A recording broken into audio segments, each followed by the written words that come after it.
Même en 2020, les problèmes raciaux font encore surface. Et lorsqu'on regarde en arrière, nous comprenons que ces problèmes ne datent pas d'hier. C'est bien ce qui s'est passé en 1928 lorsque le parti nazi est monté au pouvoir. On associe énormément l'Holocauste au pouvoir nazi, alors qu'en fait, l'antisémitisme, la haine à l'égard des Juifs, existe depuis le premier millénaire de notre ère en Europe. Les nazis ont seulement transformé cette haine en action concrète. Ils ont d'abord séparé la population en deux catégories. Ils avaient les Aryens, soit le peuple germanique et les races inférieures, soit les Juifs, les Slaves, les Roms, les Sintis et les Noirs. Ceux qui faisaient partie des Aryens étaient considérés comme génétiquement supérieurs.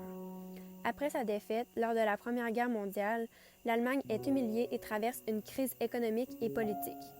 De 1919 à 1932, nous y observons une succession de gouvernements et de coalitions qui créera beaucoup d'instabilité, ce qui permettra tranquillement la montée de l'idéologie et du parti nazi au pouvoir. En 1923, Hitler est condamné à une courte peine en prison pour avoir tenté de renverser par la force le gouvernement bavarois lors d'un coup d'État raté connu sous le nom de Putsch de la Brasserie. C'est en prison qu'Hitler écrira son livre « Mon combat », où il évoquera la solution finale. En 1928, le parti nazi gagne graduellement en popularité. Le 30 janvier 1933, Hitler est nommé chancelier avec Wilhelm Frick et Hermann Göring. Ce dernier commandera l'armée de l'air avant la guerre et il préparera l'Allemagne économiquement à celle-ci. Et en 1938, il présidera à la confiscation des biens juifs et demande à la SS de les persécuter. En janvier 1933, 100 prisonniers arrivent au premier camp de concentration de Dachau. Reinhard Heydrich en sera le responsable et il sera le chef adjoint de la SS. Heinrich Himmler sera son adjoint pour diriger la SS. Le 2 août 1934, le président de Hindenburg meurt. Hitler se déclara Führer et devient le nouveau dictateur de l'Allemagne totalitaire. Rudolf Hess sera le représentant de celui-ci et de son pouvoir, et de son parti. De plus en plus, il imposera les lois limitant les droits des Juifs et fera preuve de propagande avec Joseph Goebbels, qui est le ministre de la propagande pour que les gens adhèrent à sa philosophie et que ceux-ci banalisent l'extermination des Juifs.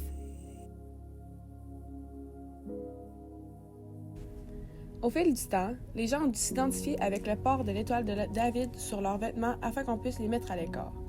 Et comment ils étaient à l'écart du reste de la société? C'est simple, par l'initiative d'Hitler, 3 lois appelées les lois de Nuremberg ont été mises en place afin de priver les Juifs de leur divertissement, de leur liberté, de leur estime et même de leur valeur. Les 2 premières lois sont les plus importantes à comprendre.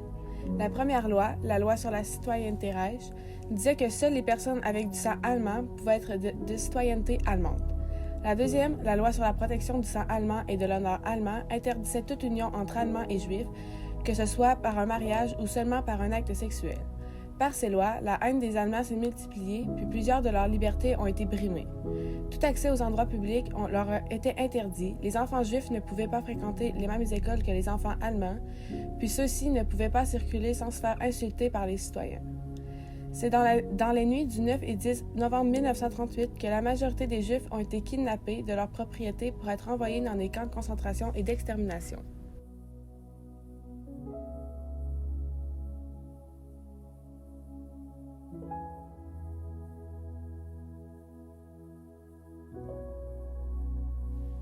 En 1939 débutera la construction des camps et l'extermination massive des Juifs.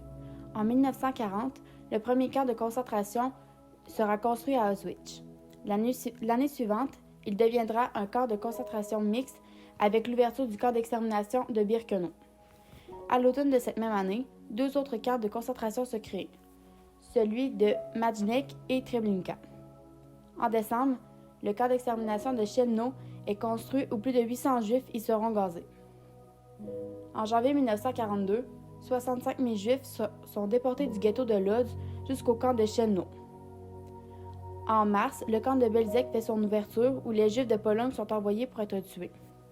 En avril, le camp de Sobibor est ouvert où en mai, 61 400 Juifs sont déportés du ghetto de Lublin à celui-ci. En juin, le camp de mise à mort Treblinka II est ouvert. En juillet, 65 000 Juifs des Pays-Bas sont envoyés à Auschwitz et 34 000 Juifs à Sobibor.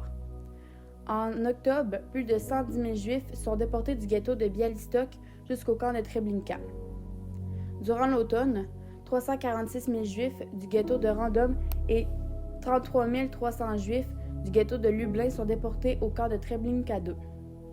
En décembre, le camp de Belzec ferme ses portes. Le 14 octobre 1943, 300 prisonniers parviennent à s'échapper du camp de Sobibor. Le 3 novembre de cette même année, 18 000 Juifs sont fusillés en une seule journée durant l'opération Erntefest. Le même mois, le camp de Treblinka II est démonté. Le 15 mai 1944, 440 000 Juifs sont déportés d'Hongrie à Auschwitz-Birkenau. En juillet, le camp de Majdanek est libéré par les forces soviétiques. En septembre, un groupe de prisonniers juifs est emmené à Chelmno pour exhumer et incarcérer les cadavres restants pour effacer les preuves d'opérations de meurtre de masse. Ce groupe est par la suite tué. Le 18 janvier 1945, les SS forcent 60 000 prisonniers du camp de Auschwitz-Birkenau à quitter le camp et s'engager dans une marche de la mort. Le 27 janvier, ce camp est libéré par les forces soviétiques.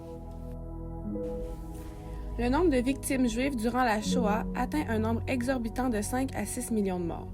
Ce nombre représente 40% de la population juive mondiale qui a perdu la vie durant la Seconde Guerre mondiale. 1,4 million de ces derniers sont morts dans les ghettos, 1,3 million fusillés par les officiers allemands et 3 millions dans les camps de concentration. Les camps de concentration étaient nombreux et certains camps accueillaient plus de détenus que d'autres. Le plus connu et celui détenant le plus de prisonniers était celui d'Auschwitz, qui eut atteint une population d'environ 1 million de personnes. Il était situé dans la province de Silésie, à une cinquantaine de kilomètres à l'ouest de Cracovie et était d'une superficie de 170 hectares. Le deuxième camp de concentration le plus peuplé fut Treblinka, situé à 80 km au nord-est de Varsovie, non loin de la ville de Malkina, en Pologne. C'est approximativement 700 000 prisonniers qui y sont morts.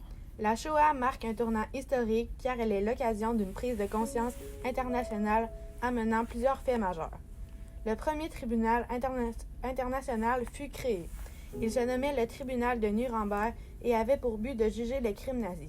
Il a été créé par les accords de Londres du 8 août 1945 qui définissent les notions de crime contre la paix, crime de guerre et crime contre l'humanité.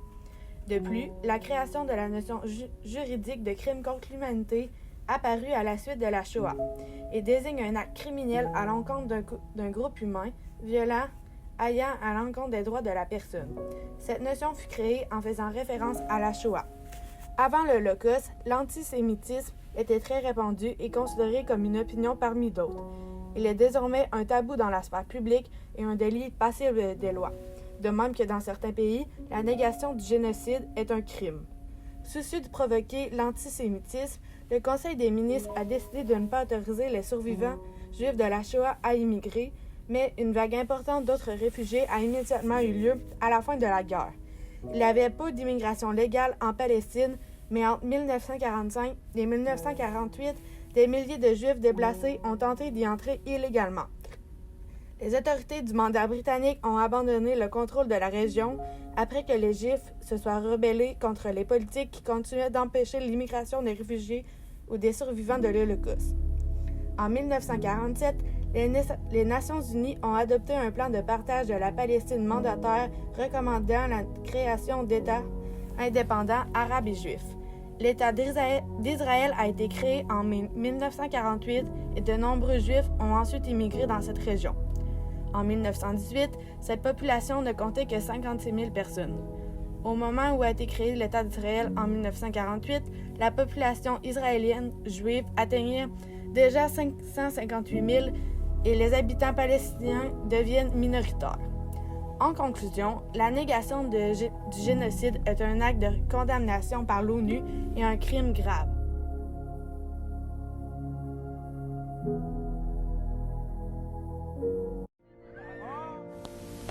It will be recalled that in December 1946, the General Assembly, by unanimous vote, affirmed that genocide is a crime under international law, which the civilized world condemns, and for the commission of which principles, and accomplices are punishable.